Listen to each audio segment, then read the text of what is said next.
Hello दोस्तों, video में आपका स्वागत है। मैं हूं राकेश कुमार और आप देख रहे हैं GIS NCERT।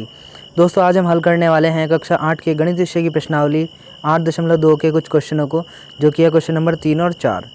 बाकी इससे पहले के जो क्वेश्चन थे 1 और 2 वह मैंने इससे पहले वीडियो में हल करके बताए हैं। अगर आपने अभी तक वह वीडियो नहीं देखी है तो ऊपर आई बटन पर आपको उस वीडियो का लिंक मिल जाएगा। आप लिंक पर क्लिक करके उस वीडियो को देख सकते हैं। ठीक है, तो चलिए फिलहाल आज की वीडियो को शुरू करते हैं। प्रश्नावली को हल करने से पहले आइए जानते हैं कुछ बातों को, और साथ ही कुछ फार्मूले भी है इसके अंदर। कुछ फार्मूलों को भी हम समझेंगे। ये फार्मूले, ये चीज़ें हमें मदद करेगी प्रश्नावली को आसानी से हल करने में। ठीक है, इसमें सबसे पहले देखते हैं क्रम मूल्य। इसको इंग्लिश में बोलते हैं हम कॉस्ट प्राइस, शॉर्ट में CP बोल सकते हैं इसको। जो ये क्रम मूल्य होता है, कॉस्ट प्राइस होता है, इसको हम बोलते हैं खरीद का मूल्य। यानी कि जिस प्राइस पर हमने किसी वस्तु को ख़रीदा है उसको क्रय मूल्य या कॉस्ट प्राइस कहते हैं। जैसे कि कोई पेन है, पेन को अगर आपने 5 रुपये में ख़रीदा है या 10 रुपये में ख़रीदा है तो वही प्राइस उस पेन का क्रय मूल्य बन जाएगा। ठीक है, दूसरी चीज़ है विक्रय मूल्य। इसको इंग्लिश में सेलिंग प्राइस कहते हैं, शॉर्ट में इसको SP कह सकते हैं। जो विक्रय मूल्य होता है इसको हम बेचने का मूल्य भी कह सकते हैं। यानी कि जिस रेट पर किसी वस्तु को बेचा जाता है वह रेट, वह प्राइस उसका सेलिंग प्राइस कहलाता है या विक्रय मूल्य कहलाता है। ठीक है, जैसे कि अगर आपने पेन लिया है 5 रुपये का और आप उसको 2 रुपये में बेच रहे हो तो बेचने वाला जो मूल्य है 2 रुपये, वह उसका विक्रय मूल्य कहलाएगा। ठीक है, SP या सेलिंग प्राइस। और 5 रुपये में आपने ख़रीदा था तो 5 रुपये उसका कॉस्ट प्राइस या क्रय मूल्य कहलाएगा। ठीक है, फिर हम बात करते हैं, तीसरा पॉइंट है इसमें लाभ। इसको प्रॉफिट भी बोलते हैं इंग्लिश में। लाभ, जब हम चीज़ों को ख़रीदते हैं या बेचते हैं तो हमें लाभ या हानि होती है। तो लाभ का मतलब हो गया प्रॉफिट। किसी चीज़ को बेचने पर आपको कितने का प्रॉफिट हो रहा है, लाभ हो रहा है, उस चीज़ के बारे में है। तो अगर आपको लाभ निकालना है तो इसका फॉर्मूला होता है लाभ बराबर विक्रय मूल्य माइनस क्रय मूल्य। शॉर्ट में इसको लिख सकते हैं आप SP माइनस CP। ठीक है, तो लाभ निकालने का ये फॉर्मूला हो गया। फोर्थ है फिर हानि। तो हानि भी हो सकती है। तो हानि का फॉर्मूला है हानि बराबर क्रय मूल्य माइनस विक्रय मूल्य। इसमें CP माइनस SP हम करेंगे। ठीक है, लाभ में SP माइनस CP और हानि में CP माइनस SP। अब जब हमें लाभ या हानि होती है तो आप उसको प्रतिशत के रूप में भी निकाल सकते हो। जैसे कि ये 5th पॉइंट में आप देख सकते हैं, लाभ प्रतिशत अगर आपको निकालना है तो बराबर में आप लिखोगे लाभ बटे क्रय मूल्य गुणा 100, या लाभ बटे क्रय मूल्य को शॉर्ट में लिख दिया CP गुणा 100। तो ये फार्मूला आप याद कर सकते हो। फिर देखिए, हानि प्रतिशत निकालने का फार्मूला ही बिल्कुल ऐसा ही है। जैसे यहाँ पर लाभ में लाभ लिखा हुआ है, ऐसे हानि में यहाँ पर हानि लिख देंगे। बाकी सारी चीज़ें वैसी की वैसी आपको लिख देनी है। तो हानि प्रतिशत बराबर हानि बटे क्रय मूल्य गुणा 100 या हानि बटे CP गुणा 100। ठीक है, तो ये कुछ बेसिक चीज़ें थी और कुछ इसमें फार्मूले भी थे। ठीक है, तो ये हमें पता होना ज़रूरी है, तभी हम आगे के जो क्वेश्चन है इस प्रश्नावली के 3 और 4, इसको हम कर पाएंगे और समझ पाएंगे। ठीक है, तो चलिए अब इस प्रश्नावली का तीसरा क्वेश्चन देखते हैं। ये देखिए, ये है प्रश्नावली का तीसरा क्वेश्चन। एक दुकानदार 2400 रुपये में 80 वस्तुएं खरीदता है और उन्हें 16% लाभ पर बेचता है। एक वस्तु का विक्रय मूल्य ज्ञात कीजिए। इस क्वेश्चन के अंदर दिया गया है कि एक दुकानदार है जो कि 2400 रुपये में 80 वस्तुएँ खरीद रहा है। ठीक है, और जब उन्हें बेचता है वो तो 16% के लाभ पर बेचता है, यानी 16% का उसको लाभ होता है। तो हमें बताना है कि एक वस्तु का विक्रय मूल्य कितना है, यानी कि एक वस्तु का प्राइस बताना है कि एक वस्तु कितने रुपए में बेच रहा है वो, जिससे उसको जो है 16% का लाभ हो रहा है। ठीक है, तो चलिए इसका आंसर देखते हैं। ये देखिए, तीसरे क्वेश्चन का आंसर है, जैसा कि क्वेश्चन में दिया गया था 80 वस्तुओं का क्रय मूल्य, वो लिख लेंगे। ये देखिए, क्रय मूल्य को आप शॉर्ट में ऐसे भी लिख सकते हो। ठीक है, क्रय मूल्य बराबर 2400 रुपये। ये 80 वस्तुओं का क्रय मूल्य है 2400 रुपये। क्रय मूल्य मैंने आपको अभी बताया है, क्रय मूल्य का मतलब होता है जिस रेट पर कोई वस्तु खरीदी गई है।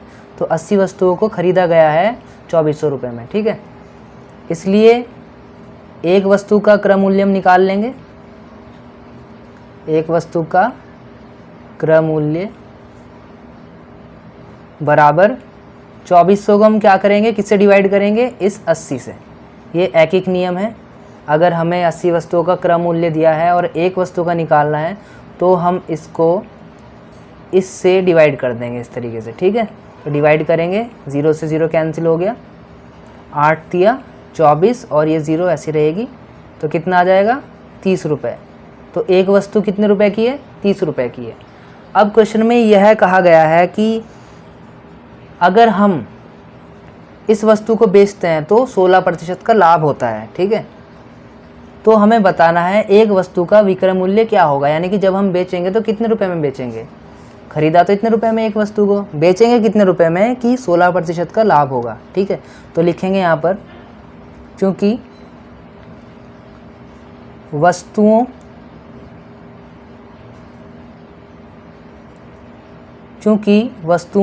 को बेचने पर 16% का लाभ होता है, ठीक है। इसलिए एक वस्तु का विक्रय मूल्य बराबर, एक बार फिर से देखिए, वस्तुओं को बेचने पर 16% का लाभ होता है, इसलिए एक वस्तु का विक्रय मूल्य कैसे निकालेंगे, देखिए ध्यान से। 16% का लाभ हो रहा है, यानी 16% और उस वस्तु में बढ़ जाएगा, यानी कि वृद्धि हो रही है। और वृद्धि वाले क्वेश्चन मैंने इससे पहले वीडियो में बताए थे। इसके लिए आप क्या करते हो, नीचे तो लिखते हो 100, वृद्धि कितना हुआ है 16% ना, तो ऊपर 116, 100 में 16 बढ़ा के लिखना है। और गुणा किससे करेंगे, गुणा करेंगे उस वस्तु के क्रय मूल्य से जो आप बेच रहे हो। तो वस्तु का क्रय मूल्य कितना है, 30 रुपये। इस वस्तु को ही तो बेच रहे हो, इस वस्तु को बेचने पर 16% का लाभ हो रहा है, तो इससे ही गुणा करेंगे, ठीक है।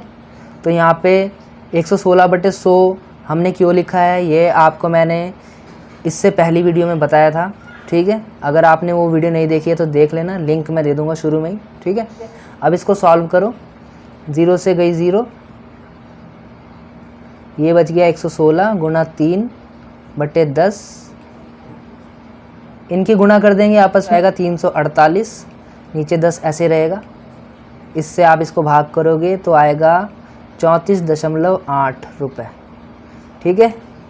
तो ये है वस्तु का विक्रय मूल्य, सिर्फ एक वस्तु का विक्रय मूल्य, क्योंकि क्वेश्चन में सिर्फ एक वस्तु का विक्रय मूल्य पूछा था, तो हमने एक वस्तु का विक्रय मूल्य निकाला है, जो कि आया है 34.80, ठीक है। यहाँ पे आप 0 लगा सकते हो, ठीक।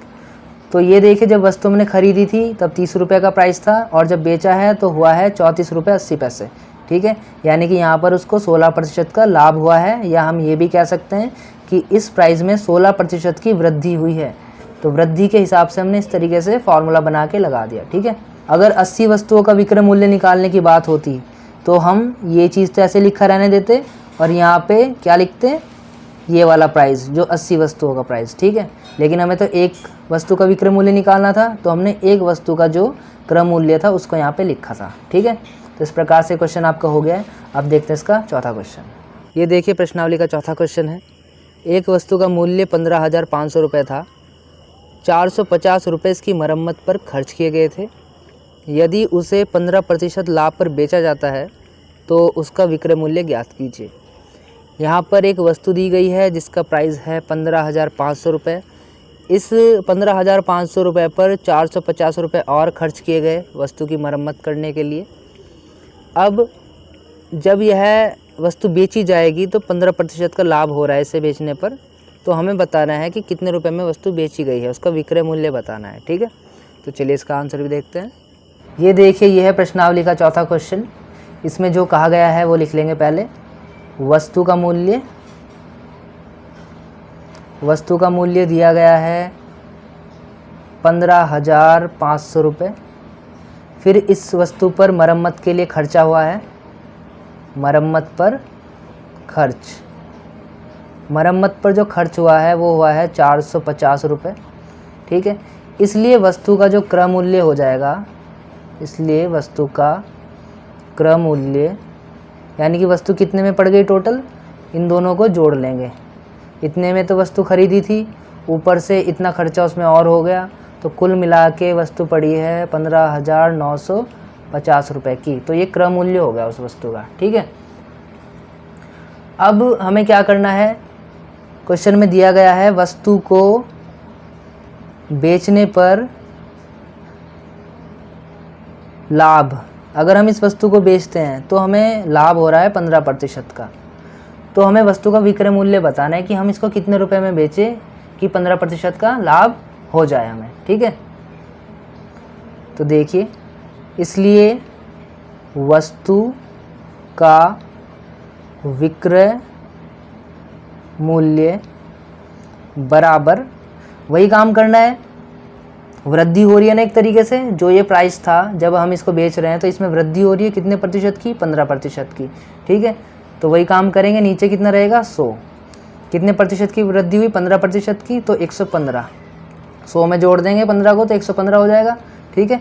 गुणा किससे करेंगे, इस प्राइस से, क्योंकि इसी में ही तो बढ़ोतरी होनी है ना, तो इसको लिख देंगे, ठीक है, 15,950।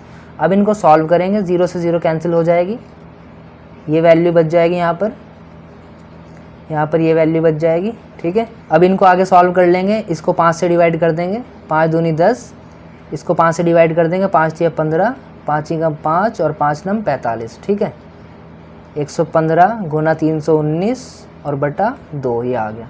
अब इसको आगे और सॉल्व कर सकते हैं हम, इसको डिवाइड करेंगे आपस में तो आएगा 57.5 और गुना 319 ऐसे रहेगा, इनके आपस में आप मल्टीप्लाई कर दोगे तो आएगा 18,342 रुपये 50 पैसे। तो ये इसका आंसर आ गया है, ठीक है। तो दोस्तों, इस प्रकार से ये क्वेश्चन आपका कंप्लीट हो गया है। बाकी के जो क्वेश्चन हैं वो करेंगे हम अगली वीडियो में। तब तक के लिए ये वीडियो देख करके बताइए आपको वीडियो कैसी लगी। अच्छी लगी हो तो वीडियो को लाइक कर देना, अपने दोस्तों में शेयर करना, ठीक है, और कमेंट करके में भी बताना वीडियो आपको कैसी लगी है। साथ ही अगर आप इस चैनल पर नए हो तो चैनल को सब्सक्राइब करना मत भूलना, क्योंकि आगे मैं और भी ऐसी आपके लिए एजुकेशनल वीडियो लेकर के आता रहूँगा, ठीक है। तो मिलते हैं आपसे अगली वीडियो में, तब तक के लिए bye, take care, thanks for watching.